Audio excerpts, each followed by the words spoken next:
बिस्मिल्लाहिर्रहमानिर्रहीम, अस्सलाम वालेकुम। Welcome to another video. आज की वीडियो पिछली वीक की वीडियो की तरह बहुत ही यूनिक और इंशाल्लाह आप लोगों के लिए हेल्पफुल होने वाली है। पिछली वीक में जो मैंने वीडियो बनाई थी उसके अंदर मैंने तमाम वो न्यूज़ कवर की थी जो अपकमिंग वीक के लिए हेल्पफुल हो सकती थी न्यूज़। उसका हमने इम्पैक्ट भी देखा। हमने अल्हम्दुलिल्लाह ऑटो सेक्टर के अंदर उसका बहुत इम्पैक्ट देखा। हमने एच कार को चलते देखा, गैल को चलते देखा और इस तरीके से हमने काफ़ी ज़्यादा उसके अंदर गेन्स भी लिए अल्हम्दुलिल्लाह। आज वो सारी खबरें एनालाइज करेंगे जिसका मार्केट या तो इम्पैक्ट ले रही है या आने वाले डेज में उसका इम्पैक्ट ले सकती है। तो चलिए न्यूज़ की तरफ चलते हैं और जहाँ पे ज़रूरी हुआ वहाँ आपके साथ उसके टेक्निकल चार्ट्स भी शेयर किए जाएंगे। तो फंडामेंटल भी साथ रहेगा और टेक्निकल भी साथ रहेगा। सबसे पहली न्यूज़ हमारे पास जो होने वाली है वो हाउसिंग स्कीम से रिलेटेड होने वाली है। यानी कि हम क्लियर देख सकते हैं कि फेडरल गवर्नमेंट ने फ्राइडे के दिन अप्रूव किया है 100 बिलियन का प्लान और उस प्लान के अकॉर्डिंग 1000 हाउसिंग यूनिट्स के लिए फाइनेंसिंग प्रोवाइड की जाएगी। ये एक प्लान का अप्रूवल दिया है गवर्नमेंट ने। इसका इम्पैक्ट हम देख सकते हैं जितने भी हमारे पास प्रॉपर्टीज के जो है रिलेटेड स्क्रिप्ट हैं उनके ऊपर। उसके साथ साथ हम इसका इम्पैक्ट जो है वो सीमेंट सेक्टर पे और जितने भी कंस्ट्रक्शन से रिलेटेड स्क्रिप्ट हैं, सेक्टर हैं, जैसे कि हमने जावेदान प्रॉपर्टीज के अंदर बहुत मूवमेंट देखी इस वीक। उसके अलावा हम सीमेंट सेक्टर के अंदर मूवमेंट देख सकते हैं इन कमिंग वीक। दूसरी खबर की तरफ चलते हैं। दूसरी खबर हमने बिजनेस रिकॉर्डर की पिक की है। इसके अंदर टॉप 10 फार्मा कंपनीज को पिक किया गया है जो कि लिस्टेड है पाकिस्तान स्टॉक एक्सचेंज के अंदर। सेक्टर के अंदर देखी जा रही है एक जबरदस्त ग्रोथ और जब ये ग्रोथ की खबरें इस तरीके से आएंगी भी और हम चार्ट्स पे भी देखेंगे तो ऑब्वियसली ये इनकरेज करता है, इन्वेस्टर्स को अट्रैक्ट करता है कि वो अपनी इन्वेस्टमेंट्स करें फार्मा के सेक्टर के अंदर। यानी कि फार्मास्यूटिकल सेक्टर ने रिकॉर्ड की है एक हिस्टोरिक एक्सपोर्ट ग्रोथ 34% की 2025 के फिस्कल ईयर में। इस हिसाब से ये फिफ्थ पोजीशन बनती है in the fastest growing export categories in the country. उन कंपनीज को ग्रो होता हुआ देख सकते हैं जो एक्सपोर्ट करती हैं मेडिसिन या फार्मास्यूटिकल, सर्जिकल और इस तरह के जितनी भी रिलेटेड आइटम्स हैं। यहाँ पे जो टॉप 10 कंपनीज का जिक्र किया गया है उसके अंदर ग्लैक्सो स्मिथ क्लाइन की बात हुई है। यहाँ कंपनी के बारे में थोड़ा बताया गया है। देन हमारे पास एबट की बात है, एबट लेबोरेटरीज, हेलियन पाकिस्तान, फिर आता है हमारे पास हाईनून लेबोरेटरीज। हाईनून के बाद हमारे पास है AGP limited, AGP and then सैरल कंपनी। सैरल ने भी इस तरीके से परफॉर्म नहीं किया है जैसे कि एक्सपेक्ट किया जा रहा है। वो फुल इन करंट टाइम्स ये हमें अच्छी परफॉर्मेंस देती हुई नजर आएगी। तो हम फार्मा सेक्टर की सारी कंपनीज को तो कवर नहीं कर पाएंगे, बट अगर मैं सिर्फ सैरल का आपको पीएसएक्स के डाटा पोर्टल पे दिखाऊं तो सैरल हमें उस तरीके से अभी फिलहाल इसका इम्पैक्ट लेती हुई नजर नहीं आती। यहाँ पे आप देख सकते हैं पैट यहाँ पे नेगेटिव है, ईपीएस भी नेगेटिव है और पैक के अंदर हमें कंपनी अंडर वैल्यूड नजर आती है और होपफुली हम इसको करंट टाइम्स के अंदर अच्छे लेवल पे देखेंगे। अब हम थोड़ा सा सेक्टर को स्विच करेंगे और ऑटो सेक्टर की न्यूज़ की तरफ आएंगे। ये कहते हैं कि auto sector rebounds on strong sales improved earnings forecast. That means कि हमारा जो ऑटो सेक्टर है उसने एक बाउंस बैक दिया है स्ट्रॉन्ग सेल्स के साथ और इम्प्रूव इनकी अर्निंग्स आने के इम्कानात हैं और एंटिसिपेट की जा रही हैं। हमने एच कार का भी इस वीक में अच्छी परफॉर्मेंस देखी। गैल के अंदर हमने काफ़ी ज़बरदस्त पॉइंट्स में गेन देखा। हम मज़ीद भी एक्सपेक्ट कर सकते हैं कि हमें हमारा ऑटो सेक्टर अच्छा दिखाई देगा। होंडा एटलस यानी कि एच कार जैसे अभी मैंने बात की उसकी बात हो रही है यहाँ पे कि अर्निंग्स 5.5x जो है हमें बेहतर होते हुए देखने के इम्कानात हैं। Projected to post a net profit of 1.11 billion rupees.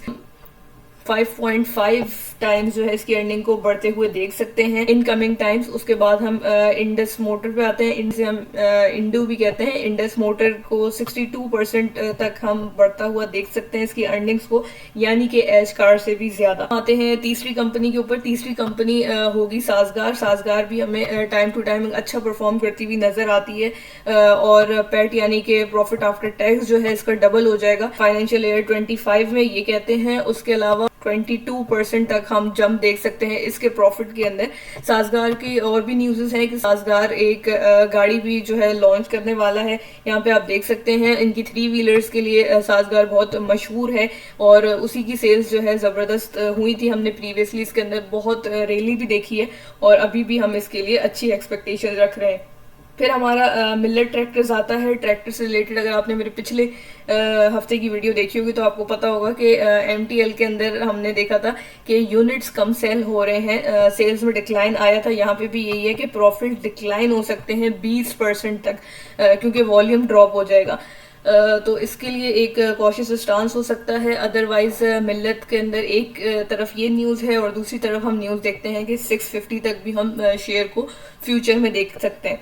तो इस बातों के साथ ही हम दूसरी न्यूज़ की तरफ चलेंगे। दूसरी जो न्यूज़ है वो हमारे पास फार्मा सेक्टर की है। पाकिस्तान फार्मा सेक्टर की ग्रोथ जो है वो 2 डेकेड से ज़्यादा रिकॉर्ड की गई है, यानी कि पिछली 2 दिहाइयों में जो सेल्स नहीं हमने इतनी एक्सपोर्ट देखी जितनी हम अब देख रहे हैं। और जैसे कि पहले बात हुई, इसका इम्पैक्ट हम फार्मा सेक्टर पे देख भी रहे हैं और मजीद भी देख सकते हैं, क्योंकि I think according to my opinion pharma sector ने अभी ऐसा परफॉर्म नहीं किया है जैसे कि हमने डिफरेंट सेक्टर के अंदर देखा है। जैसे हमने अभी ऑटो सेक्टर में देखा या फर्टिलाइजर के अंदर FFC की परफॉर्मेंस देखी, फूड के अंदर हमने NATF यानी कि नेशनल फूड की परफॉर्मेंस देखी। तो होपफुली फार्मा सेक्टर के अंदर भी हम कोई ऐसी परफॉर्मेंस देखेंगे।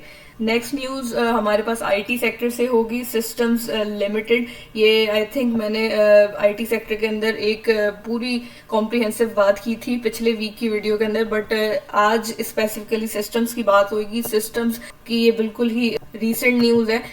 रीसेंट इसलिए कह रही हूँ कि ये पब्लिश तो 23 जुलाई को हुई थी, बट जो नोटिफिकेशन DPS के पोर्टल पे आया है वो 25 जुलाई को आया है, यानी कि फ्राइडे के डे में आया है। एक ये न्यूज़ है कि सिस्टम एक एक्वायर करने के बारे में सोच रहा है IT और IT एनेबल्ड बिजनेस को। एक बात क्लियरली बता दी गई है कि इस कंसिडरिंग पोटेंशियल टेक ओवर के अभी ये फाइनलाइज नहीं हुआ है, ये इस बात को कंसिडर कर रहा है। इन्होंने आगे बता दिया है कि टर्म्स डिसाइड हो रही हैं, जो रिक्वायरमेंट्स होंगी, प्री रिक्वायरमेंट्स उनकी कंप्लीशन करनी है और बाकी जो एग्रीमेंट्स और रेगुलेटरी अप्रूवल्स चाहिए होंगे वो सारी मतलब कंसिडरेशन में लाया जा रहा है। और फिर हमारे पास इसका इम्पैक्ट देखा जाएगा सिस्टम्स के ऊपर। चार्ट्स पे भी ये इम्पैक्ट देखना शुरू कर देंगे। हमारे सिस्टम के अंदर पहले भी टारगेट्स मीट हुए हैं। सिस्टम्स की तरफ से एक ये भी खबर है कि कंपनी ने कहा है कि वो इन्वेस्ट ज़्यादा से ज़्यादा करेंगी सऊदी अरब के अंदर, क्योंकि कैसे जो है यानी कि सऊदीया वो AI और टेक के ऊपर काफ़ी स्पेंड कर रहा है। AI का फंड भी इंट्रोड्यूस कराया गया है, तो इसलिए सिस्टम जो है एक बड़ी अपॉर्चुनिटी देख रहा है इन्वेस्ट करने की इन KSA इंस्टेड ऑफ UAE के। UAE से भी बड़ी अपॉर्चुनिटी उसे KSA में लगती हुई नज़र आती है। सिस्टम्स लिमिटेड का चार्ट आपके साथ शेयर करूं तो यहाँ पे हमारे प्रीवियसली टारगेट्स भी अचीव हुए थे, अभी भी यहाँ पे पोटेंशियल नज़र आता है। यहाँ पे हम एक कप एंड हैंडल फॉर्मेशन देख सकते हैं या फिर एक चैनल फॉर्मेशन भी है उसके अलावा। तो अगर ऐसी परफॉर्मेंस रहती है और इंडेक्स भी अच्छा परफॉर्म करता है तो हम देख सकते हैं इसे 141 तक, और उसके बाद आगे के भी लेवल्स होंगे, बट पहले हम इसको 141 तक देखना चाहेंगे। यहाँ पे इसको एक रेजिस्टेंस ज़रूर मिल सकती है, बट जो हम चार्ट्स पे देख रहे हैं वही हमें न्यूज़ भी बताती है। अभी 23 जुलाई के बाद और जब 25 को ऑफिशियल नोटिस भी आ गए, हमने इस तरीके से इम्पैक्ट नहीं देखा है चार्ट के अंदर। बहरहाल चार्ट में टारगेट्स इंटैक्ट हैं, हम इसकी अपवर्ड मूव देख सकते हैं। इसी वजह हम इस तरीके से खबर सुन सकते हैं कि फाइनलाइजेशन जो थी वो एग्रीमेंट की हो गई है और वो न्यूज़ जो है हमें वैलिडेट होती हुई नज़र आ जाएगी चार्ट्स के ऊपर। तो सिस्टम्स को आप अपने वॉच लिस्ट में रख सकते हैं। सेकेंड न्यूज़ की तरफ चलेंगे। अगली न्यूज़ है हमारे पास के COAS pledges full banking for industrial revival, यानी कि फील्ड मार्शल आसिम मुनीर ने अश्योर किया है कि बिजनेस कम्युनिटी को फुल सपोर्ट दी जाएगी रिवाइव करने के लिए और स्ट्रेंथन करने के लिए पाकिस्तान की इकॉनमी। इसका इम्पैक्ट हम सारी ही इंडस्ट्रीज के अंदर देख सकते हैं। हम इसका इम्पैक्ट सीमेंट सेक्टर में भी देख सकते हैं और एनर्जी सेक्टर में भी देख सकते हैं। इस मीटिंग के अंदर कंसर्न्स रेज किए गए, जैसे कि बिजनेसमैन जो हैं वो अफेक्टेड हैं हार्श टैक्सेस से, रॉ मटेरियल पे लगने वाले टैक्सेस से, उसके अलावा इंटरेस्ट और एट दी एंड महंगी बिजली यानी कि एक्सपेंसिव इलेक्ट्रिसिटी भी एक फैक्टर है जो कि अफेक्ट करता है हमारी इंडस्ट्रीज को। अब जब रॉ मटेरियल की एक्विजिशन के ऊपर यानी रॉ मटेरियल खरीदने पे रिलीफ मिलेगा, इसके अलावा इलेक्ट्रिसिटी प्राइसेस का भी एक कंसर्न इसमें रेज किया गया, तो जब वहां से भी रिलीफ मिलेगा तो हम टेक्सटाइल सेक्टर को एक अच्छा परफॉर्म करते हुए देख सकते हैं। प्रीवियसली हमने टेक्सटाइल सेक्टर को अच्छा परफॉर्म करते हुए देखा भी है, हमने इमेज को अच्छा परफॉर्म करते हुए देखा, इसके अलावा कॉसम को और डिफरेंट स्पिनिंग मिल्स को हमने अच्छा परफॉर्म करते हुए देखा है। और इन फ्यूचर भी जब इनका इम्पैक्ट और ज़्यादा हमें दिखेगा और इम्प्लीमेंटेशन होती हुई नजर आएगी तो इसका इम्पैक्ट हम और देख सकते हैं। अगला सेक्टर जो इससे फायदा उठा सकता है वो हमारे पास सीमेंट सेक्टर होगा। वैसे तो ये न्यूज़ बहुत डाइवर्स है, इसका इम्पैक्ट हम डिफरेंट इंडस्ट्रीज पे और सेक्टर्स पे देख सकते हैं। अगला के बेनिफिशरीज का इंडस्ट्रीज होंगी हमारी। हमने इस हफ्ते ही GHNI के अंदर गंधारा इंडस्ट्रीज के अंदर बहुत जबरदस्त मूव देखी है। इसके अलावा डिफरेंट इंडस्ट्रीज के अंदर भी मूवमेंट या तो हो रही है, होती हुई देख सकते हैं। तो एक ऐसी न्यूज़ है जो कि बहुत ही ज़्यादा पॉजिटिव है, न सिर्फ बिजनेसेस के लिए कि बिजनेसमैन इनकरेज होंगे इस न्यूज़ से और हमारा बिजनेस और इकॉनमी जो है वो फ्लरिश करेगी, बल्कि इन्वेस्टर्स भी ज़्यादा इंटरेस्टेड होंगे इन्वेस्ट करने के लिए ऐसी स्क्रिप्ट में जो कि इन पॉलिसीज़ की बेनिफिशरी हैं। इसी न्यूज़ को आगे लेके चलते हुए अगली खबर हम टेक्सटाइल सेक्टर से ही लेंगे।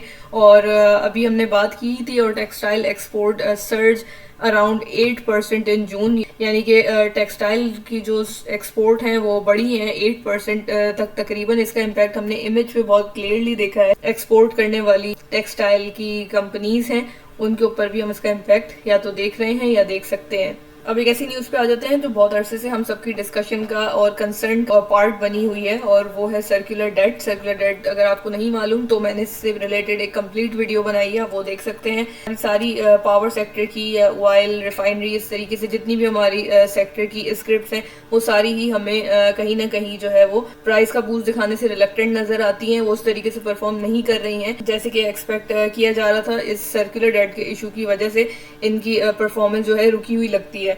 यहाँ पे हम देख सकते हैं कि गैस सेक्टर विदेशी कर्जा सारिफीन पर बोझ डालने की तैयारियां, ये खबर है। उसके साथ साथ एक और खबर है कि गवर्नमेंट में रेज लेवी ऑन पेट्रोल, 10% तक पेट्रोल की कीमतों के ऊपर टैक्स लगाया जा सकता है सर्कुलर डेट के मसले को हल करने के लिए, क्योंकि प्रीवियसली भी यही डिसाइड हुआ था या यही इन कंसिडरेशन है कि इसी तरीके से इसका इशू रिजॉल्व किया जाएगा कि बैंक से फेवरेबल और कंसिडरेबल टर्म्स के ऊपर लोन लिया जाएगा। उसके अलावा हम बिल्स पे सरचार्ज देख सकते हैं। प्रीवियसली गैस बिल के ऊपर सरचार्ज की खबरें थी और यही सारा जो है मैकेनिज्म यूज़ किया जाएगा सर्कुलर डेट के इशू को रिजॉल्व करने के लिए। तो ये एक ऐसी न्यूज़ है जो पॉजिटिव भी है ना वे और थोड़ी सी नेगेटिव भी नज़र आती है। लेट्स सी कि मार्केट इसका क्या इम्पैक्ट लेती है। मैं आपको जैसे कि पहले बताया कि IPPs और पेट्रोलियम सेक्टर की कंपनीज, उसके अलावा SSGC और इस तरीके की रिफाइनरीज, जितनी भी हमारे पास रिलेटेड कंपनीज हैं जो सर्कुलर डेट के इशू से अफेक्टेड हैं, उसके ऊपर जो इम्पैक्ट आएगा वो हम देख सकते हैं कि आने वाले दिनों में उसके ऊपर क्या इम्पैक्ट आता है। जो भी फाइनल डिसीजन होगा, जब भी न्यूज़ आउट होगी तो हम स्क्रिप्ट्स के ऊपर उसका इम्पैक्ट देखेंगे। SSGC ने अभी तक ऐसे परफॉर्म नहीं किया है जैसे कि स्क्रिप्ट को करना चाहिए था, ये बात हम देख सकते हैं। उसके अलावा SNGP के अंदर हमें थोड़ी सी मूवमेंट नजर आई है। रिफाइनरी सेक्टर बहुत टाइम से हमें अच्छा परफॉर्म करता हुआ नजर नहीं आया है। ATRL के अंदर बहरहाल अच्छी मूवमेंट रही इस वीक। अगली खबर ये है कि IMF seeks plan to end circular debt, यानी कि IMF भी अपना इंटरेस्ट शो कर रही है सर्कुलर डेट के मसले को हल करने में। और इस खबर में कहना है कि सर्कुलर डेट जो है वो 2800 बिलियन तक बढ़ चुका है और ये एक सिवियर फाइनेंशियल स्ट्रेन यानी कि एक प्रेशर डाल रहा है गैस कंपनीज के ऊपर। और ये हमें स्क्रिप्ट में नज़र भी आ रहा है। SSGC के अंदर हमें काफ़ी टाइम टू टाइम डिप देखने को मिल रहा है। सॉल्यूशन के तौर पे गवर्नमेंट स्ट्रेटजीज को कंसिडर कर रही है डिफरेंट, जैसे कि मैंने प्रीवियसली डिस्कस की। तो ये सारी न्यूज़ थी सर्कुलर डेट से रिलेटेड।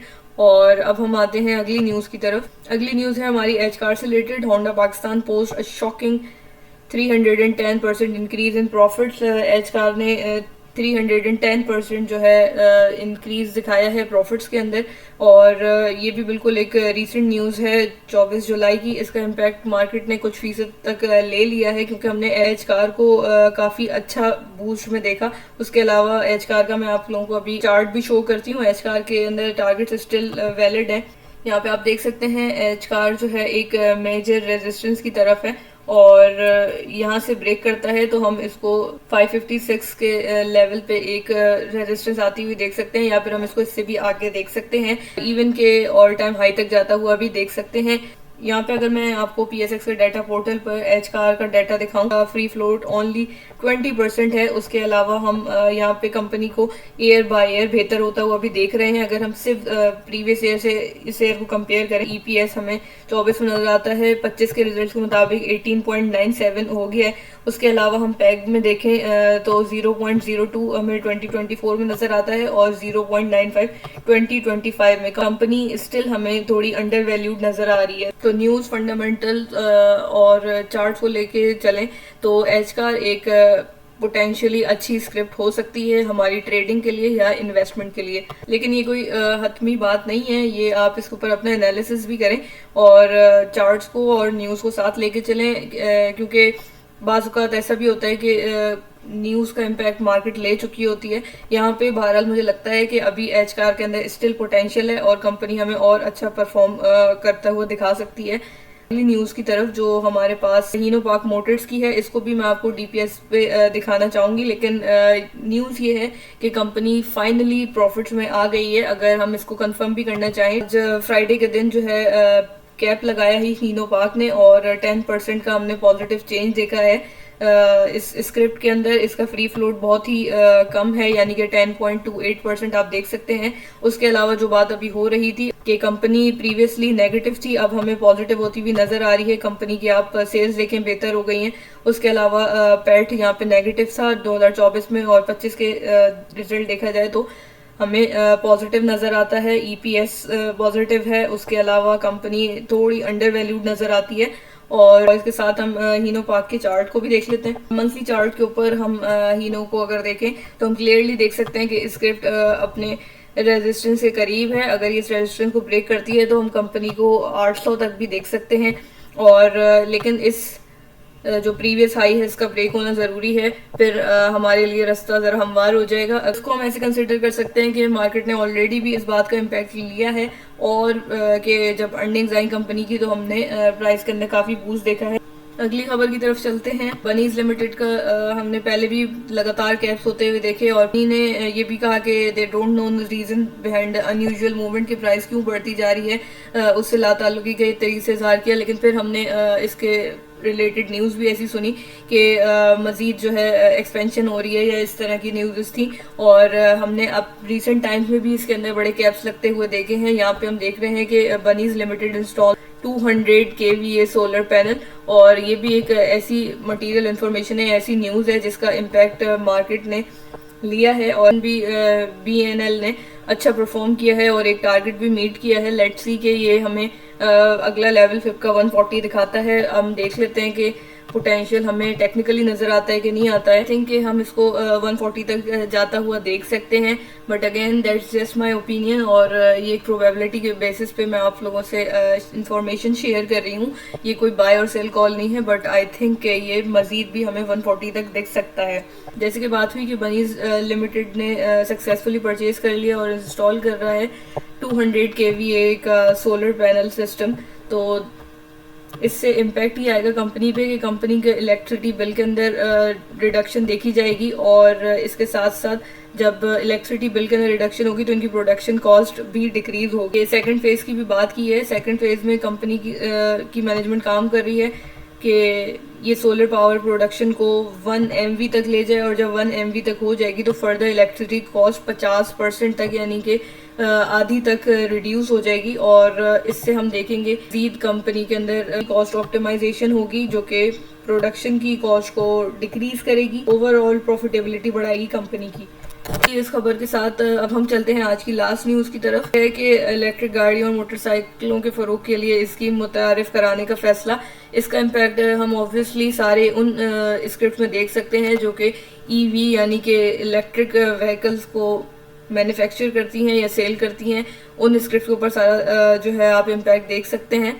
अब according to this news EV bikes हों, रिक्शे हों, गाड़ियां हों, ट्रक हों, तो उन सब का जो है 2030 तक क्वांटिटी उनकी बढ़ाने की कोशिश की जाएगी, उसको फरोग दिया जाएगा। तो स्क्रिप्ट उन कंपनीज पे इसका रिजल्ट देखा जा सकता है जो कि इलेक्ट्रिक व्हीकल्स बनाती हैं। साजगार भी अब बना रहा है, तो हम सारी इन स्क्रिप्ट को इन कंसिडरेशन रख सकते हैं। होपफुली आपको आज की वीडियो पसंद आई होगी और हेल्पफुल रही होगी। अगर ऐसा है तो वीडियो को लाइक कीजिएगा और चैनल को लाजमी सब्सक्राइब करें।